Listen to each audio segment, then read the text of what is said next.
Did you know that Australia has more ways to die than any other country, from spiders to seashells? Even seashells? Well, you're probably wondering, what did that fun fact have to do with public speaking? The answer is nothing, but it did get you intrigued and it caught your attention, which is the topic of today's video, Catchy Openings. Hi everyone, I'm Paul from Speaking Schools Australasia, and I'm here with our Speak to Inspire series, where we're going to be coming out with new videos on public speaking tips each week, so subscribe and stay tuned.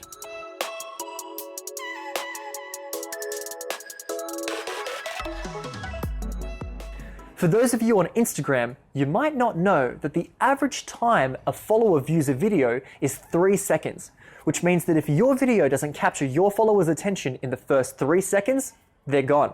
It's the same with public speaking. You have to have something bold to capture your audience's attention. That's why in this video, I'll be sharing 3 powerful tips for capturing your audience's attention when you're doing a speech. Doesn't matter whether you're presenting at work, doing a news report at school, or in a public speaking contest. These tips apply everywhere.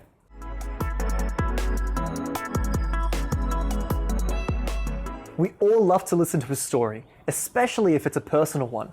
For example, if I was promoting Australia as a tourist destination, I could start off with one of my own personal experiences. Now, I'm pretty lucky in that I haven't really had to come into contact with our 8-legged friends, but it's interesting to see how the world outside of us perceives them.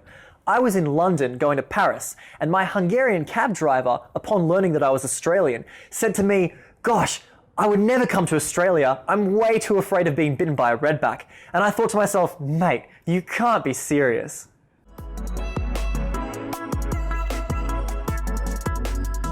You might want to try to use an interesting fact or statistic, but you have to make sure it's an uncommon one, something that gets people thinking or is a big eye-opener, like the one that I used at the start of this video.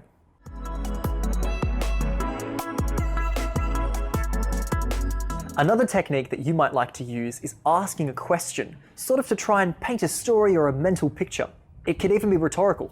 For example, one warm, fuzzy, cuddly hug from a koala at the koala sanctuary, and you'll be asking yourself, why aren't we doing more to save these endangered animals? That brings us to the end of the video. Thank you so much. Please don't forget to like the video and share it with your friends. Please comment any feedback or any suggestions for stuff that you'd like to see in future videos. Catch you next time.